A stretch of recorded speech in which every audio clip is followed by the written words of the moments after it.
Hello বন্ধুরা, আসসালামু আলাইকুম বন্ধুরা। আজকে আমি চলে আসছি নতুন একটা জায়গা। আজকে আমি চলে আসছি হলো ঠিক বিশ্ব রোড এবং জিয়া কলোনির মাঝখানে, অর্থাৎ হলো এটাকে বলা হয় জিয়া কলোনি রেলওয়ে স্টেশন। তো বন্ধুরা, আমি আজকে ঘুরে ঘুরে আপনাদেরকে দেখাবো জিয়া কলোনি রেলওয়ে স্টেশন।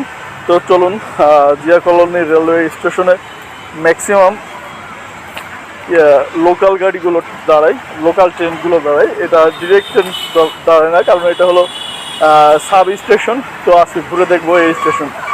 তো চলুন বন্ধুরা, আমি এখন রেলওয়ে স্টেশনের ঠিক বসার জন্য যে ইয়েগুলো আছে সেখানে বসে আছি, একটু রেস্ট নিচ্ছি। কারণ যে পরিমাণ গরম, এই গরমে আসলে বেশিক্ষণ হাঁটাহাঁটি করা বা ভিডিও করা অনেক বেশি কষ্টের বিষয়। তো এই রোদের মধ্যে, এই গরমের মধ্যে হেঁটে হেঁটে ঘুরে ঘুরে ভিডিও করতেছি। তো একটু রেলওয়ে স্টেশনে যেহেতু এত সুন্দর বসার জায়গা আছে, দেখেন সুন্দর বসার ব্যবস্থা আছে। আর আমার পাশে আমি এখন যেটার উপর হাত দিয়ে আছি, এটা হলো ব্যাগ ট্যাগ নেওয়ার জন্য যে ইয়েগুলো, গাড়িগুলো, সেই গাড়ি, অর্থাৎ আপনার লাগেজ নেওয়ার জন্য যে গাড়িগুলো, অনেক সুন্দর, সব একসঙ্গে রেখে দিচ্ছে। তো সুন্দর।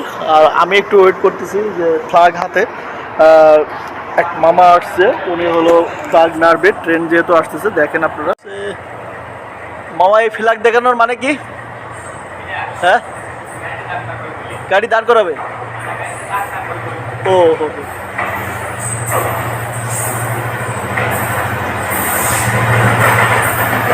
দেখেন কত সাহস! ও মাই গড!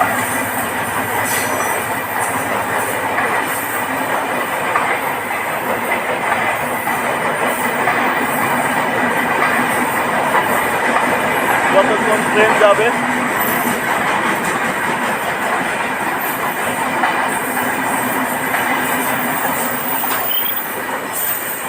এখানে, মানে বড় গাড়ি দাঁড়ায় না, না? ব্রেক আছে। হ্যাঁ, ব্রেক চাকার সাথে লাইগে থাকলে ঘর্ষণে আগুন জ্বলে। জি জি আগুন জ্বলে ট্রেনে দুর্ঘটনা ঘটতে পারে। জি জি প্রথম। হ্যাঁ। এবং বিভিন্ন ব্রেকের অ্যাক্সেল আছে নিচে। জি জি অ্যাক্সেল ভাঙে যদি রেললাইনের সাথে বাইজে থাকে, সেক্ষেত্রে গাড়ি ডিলে নিয়ে যায়। জি জি এবার আমার সম্পূর্ণ ট্রেনটা পাস হয়েছে কিনা, আমার স্টেশনটা পিছনে একটা লাল বাতি আছে, জি জি ওটা সম্পূর্ণ পাস হয়েছে কিনা, জি জি মানে এইটা দেখার জন্য। ও, যদি দুর্ঘটনা থাকে সেক্ষেত্রে আমি লাল পতাকা দিয়ে মানে ট্রেন দাঁড় করাই। দাঁড় করাবে। আর সবুজটা দেওয়া মানে চলে যাবে। হ্যাঁ, সব। আর এখানে লোকাল ছাড়া তো দাঁড়ায় না এই স্টেশনে। থ্যাংক ইউ মামা। একটা বিষয় আমি খুব ভালোভাবে জানতে পারলাম, সেটা হলো যে এই যে ভাইয়াটা, অর্থাৎ উনি এখানে চাকরি করে